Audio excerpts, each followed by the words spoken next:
Looking at last week's results, that's much better.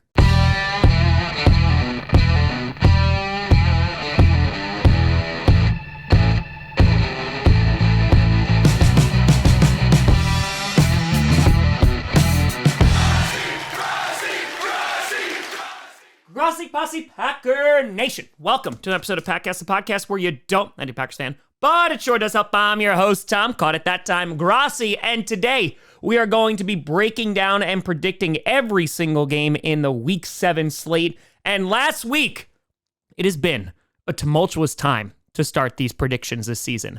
I have had the worst 2 weeks ever, back to back. But last week, we rebounded and went 12-2. Thanks a lot, Broncos and Jaguars, bringing me to a 53-39 record on the season. However, there are a bunch of folks who have a much better record than I. The leaders right now in the Pick'em League are as follows. To the Mooney and back with a 67-24 record. Also a great name. ESPN fan Alan Coleman and Asher Sports. Those four are tied, leading the way with 67 games correct. They're kicking my ass. That's basically an entire week of football. Let's see if I can catch up this week. And again, if you want to join the Pick'em League, you still can. It's totally free. Link is in the description down below. Starting off with some Thursday night football, which you got the Denver Broncos taking on the New Orleans Saints. And oh boy, it's a revenge game. Sean Payton's return to New Orleans, and after losing 4 straight, I'm sure Saints fans just aren't in the mood. Nobody cares, Sean. Nobody cares. But the Saints aren't the only ones who lost. The Broncos losing last week in a ugly game. The offense just looking flat as hell, and I picked the Broncos to win. I believed. Perna hyped me up enough. But unfortunately, the Broncos don't really have much of a run game. Bo Nix struggled, especially in that first half. And the defense, while very, very good, was not enough to give the Broncos the win. They're going to be taking on the New Orleans Saints, who after starting so hot and scoring points after points the first 2 weeks, they lost in a blowout to the Buccaneers. And I got to give credit to the Saints. They started Spencer Rattler. They were down 17-0. Then they roared back 27 points in the second quarter. And then after that, their defense fell apart. Chris Olave getting banged up in that game. Derek Carr still injured. And the Saints, it's a rough time for them right now. And this game, looking at it, I don't think it's going to be a pretty one. You have both offenses who are not great and both defenses which are pretty damn good. And so what does that mean? Probably a very low scoring game. And then from there, it's just picking who the hell they think is going to take this. And I think it could go either way. Both are going to have rookie quarterbacks. Bo Nix did not look great last week. Spencer Rattler looks pretty solid. There are at least some flashes there. This is also just his second game.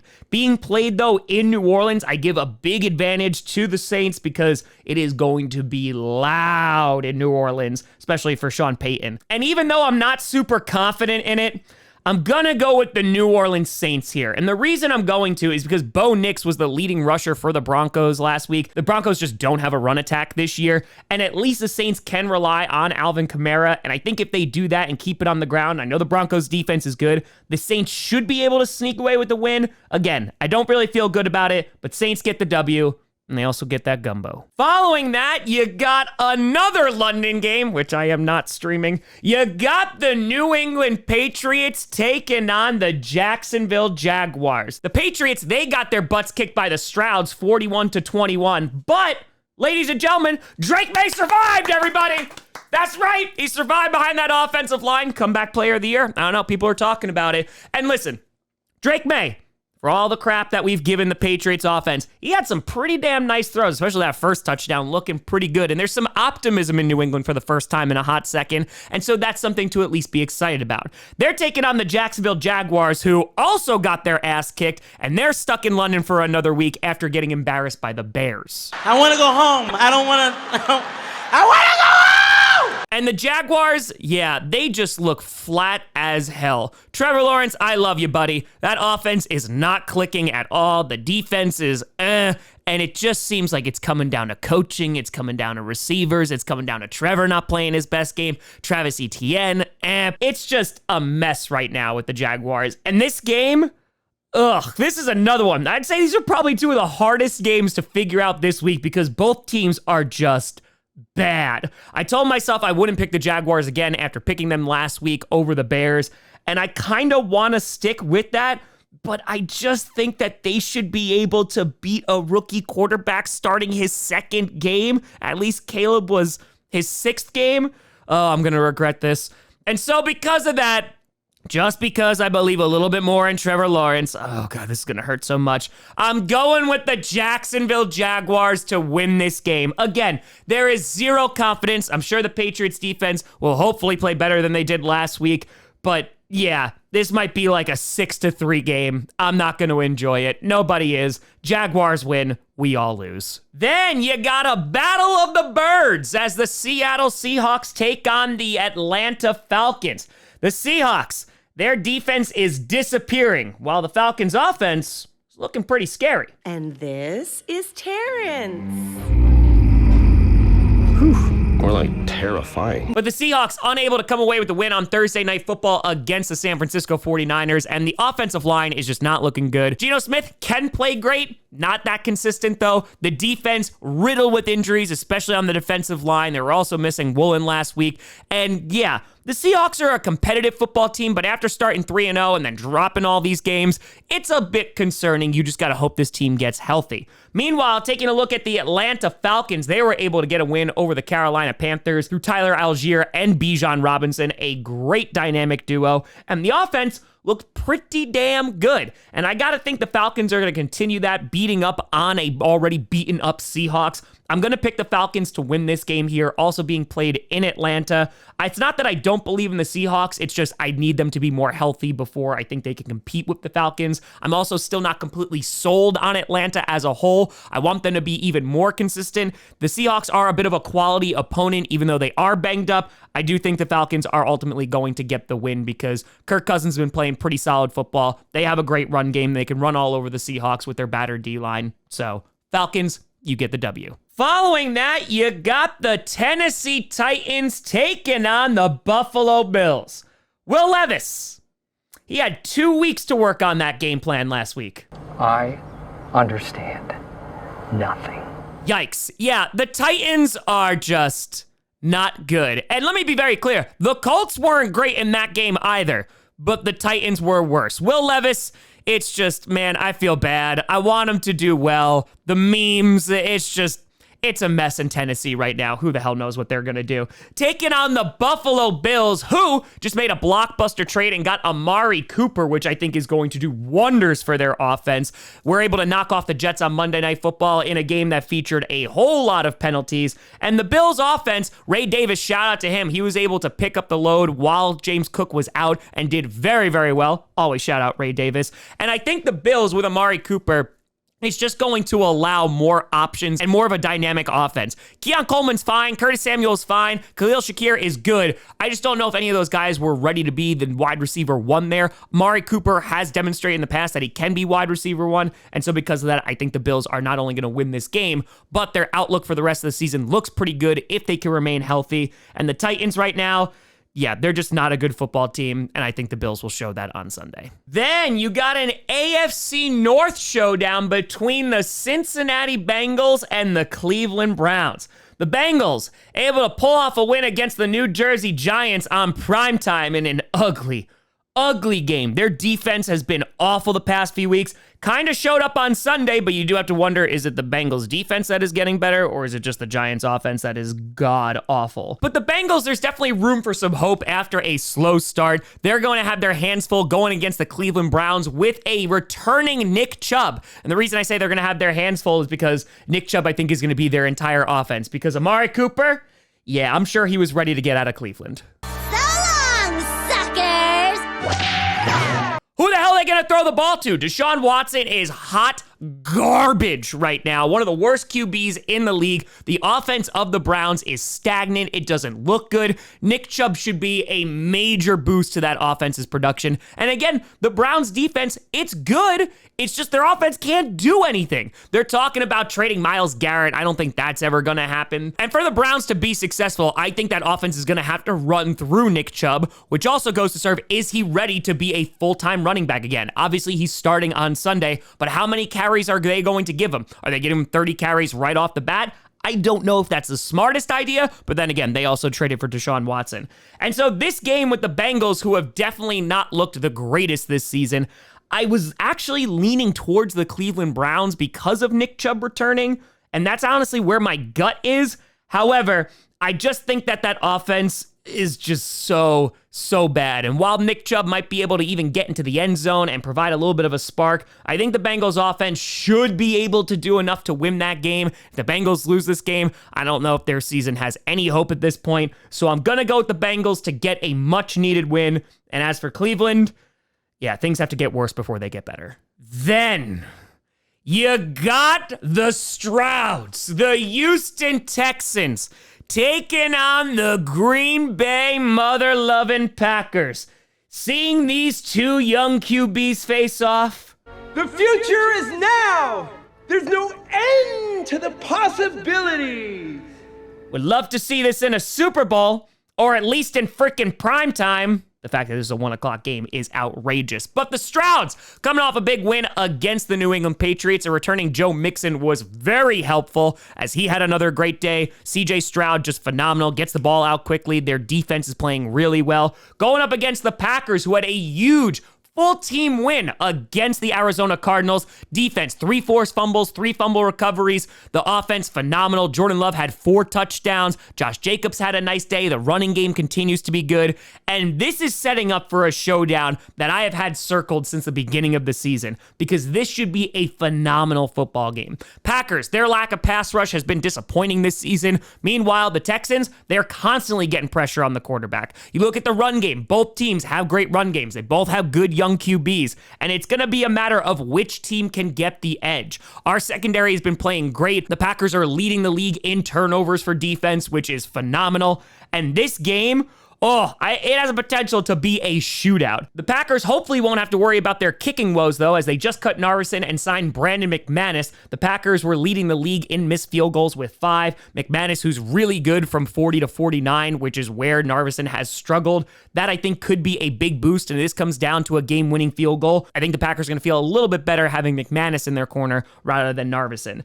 And again, I think this game comes down to the wire. It's going to be a real big test for the Packers offensive line, which didn't give up a sack last week, which is great, but it was going against the Cardinals pass rush, which is a lot worse than the Texans pass rush. So I think this is going to go down to the wire. I'm going to, of course, go with the Green Bay mother-loving Packers because, one, I always do. But if the Packers can force some turnovers and also dominate time possession like they did against the Cardinals, I can definitely see them winning this football game. We're going to have some turnovers. We're going to have some way to get after the quarterback, though, as I mentioned, CJ Stroud does get that ball out really, really quick. And Jordan Love is going to have to play basically a flawless game. But I'm going to go with the Packers to beat the Strouds. They'll probably blow up my car, but worth it. Then you got the Miami Dolphins taking on the Indianapolis Colts. The Dolphins, yeah, you're just waiting. For what? Something incredible, I guess. Or you're just waiting for Tua to come back. Meanwhile, the Colts are getting Anthony Richardson back.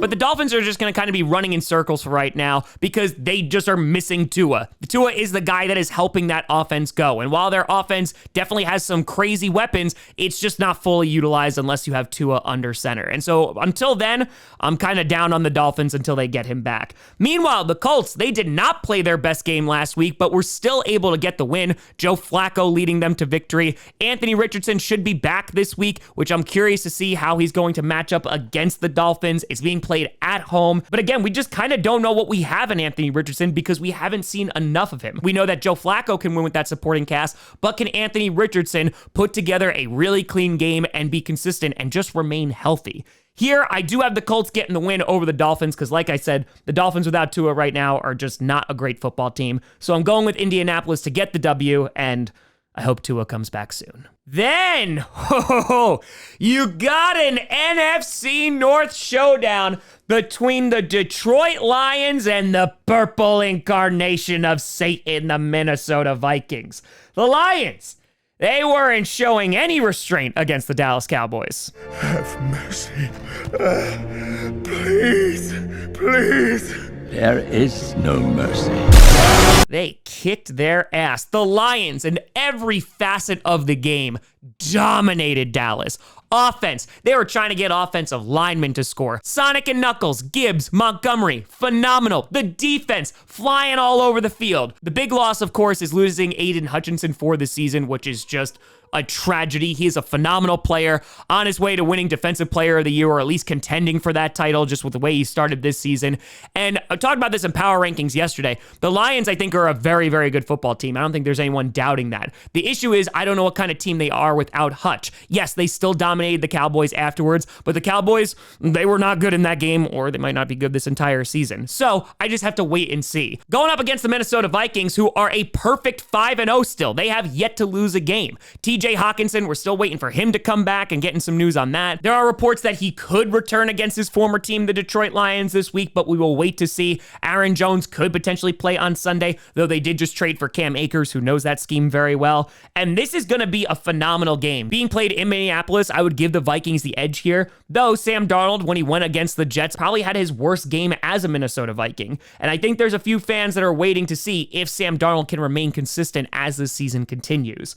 And so with all that being said, I'm actually going to go with the Detroit Lions here to get the win. And the only reason is I think they have a ton of momentum right now. They just beat the pants out of the Cowboys. And while the Vikings are probably a better team than the Dallas Cowboys, I do think the Lions offense might be a little bit too much for that Brian Flores defense to handle, though they have been much improved. You look at the game against the Packers, for example, and Jordan Love throwing for nearly 400 yards against them. If Jared Goff can play as well as he has, remaining consistent, not turning the ball over, and they can establish that run game, I think the Lions can get the win here. And if Sam Darnold makes any mistakes, we'll see if the Lions can capitalize. But yeah, Lions get the W, give the Vikings their first loss, and if not, well, then we're all in hell together. Then you got an NFC East matchup between the Philadelphia Eagles and the New Jersey Giants. The Eagles, oh, that was a close one. Their defense playing great ball, going up against the Cleveland Browns offense, which again is not that much, but not winning that game by much, though they didn't allow a single touchdown from the offensive side.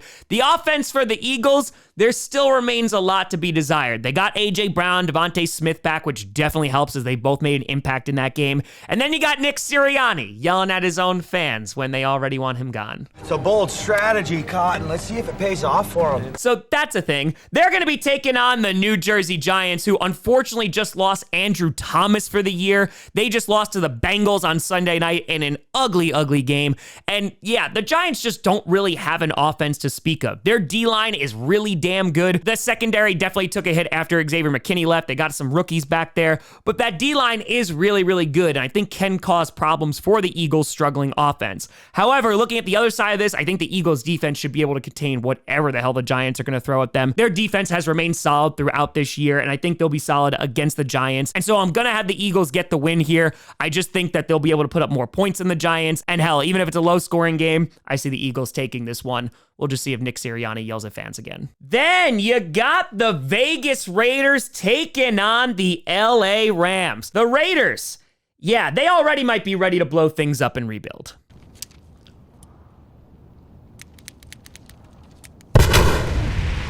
Trading away Devontae Adams to the Jets and at least getting some value there and not having to pay that contract is definitely a help, but their offense is just...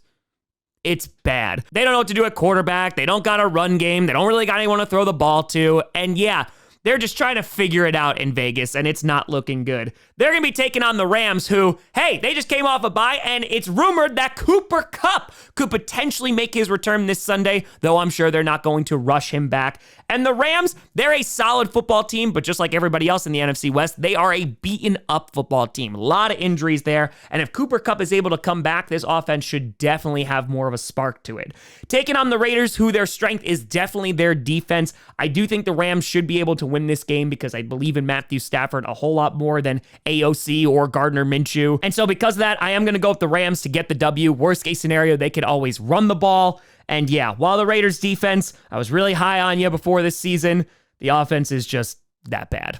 Rams win. Then you got the Carolina Panthers taking on the Washington Commanders.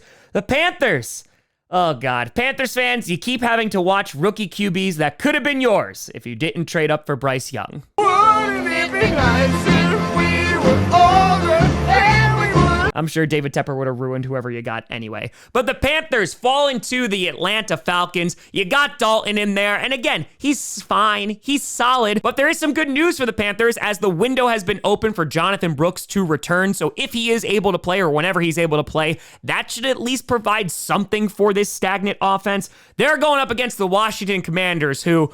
man, they went toe-to-toe with the Baltimore Ravens. I know the Ravens ultimately won that game. Derrick Henry sealed it, but you got to give a lot of props to the Commanders. They're leading the NFC East. Jaden Daniels is that guy. They didn't have Brian Robinson, and while there are definite flaws in the defense, the Commanders have showed that they can go toe-to-toe with some of the better teams in the league. And they are going up against one of the not-so-better teams in the league in the Carolina Panthers. So I imagine the Commanders are going to continue to look impressive going up against and defeating the Carolina Panthers. Jaden Daniels marching his way towards Offensive Rookie of the Year, competing with Caleb Williams, but I got the Commanders taking this one, and Wildflower is happy once again. Then you got a Super Bowl rematch as the Kansas City Chiefs take on the San Francisco 49ers. The Chiefs coming off a bye and still one of two perfect teams in the NFL. Still looking for a wide receiver though, as they are desperate for one. And while their offense has not been impressive in any way, shape, or form, the fact that they're still undefeated just shows they're gonna be there in January. Their division's not good. And yeah, they can go to the Super Bowl again, especially on the backs of their defense. They're gonna be taking on the San Francisco 49ers, who have to face the Chiefs again. I'm sure they're fine. Check it out.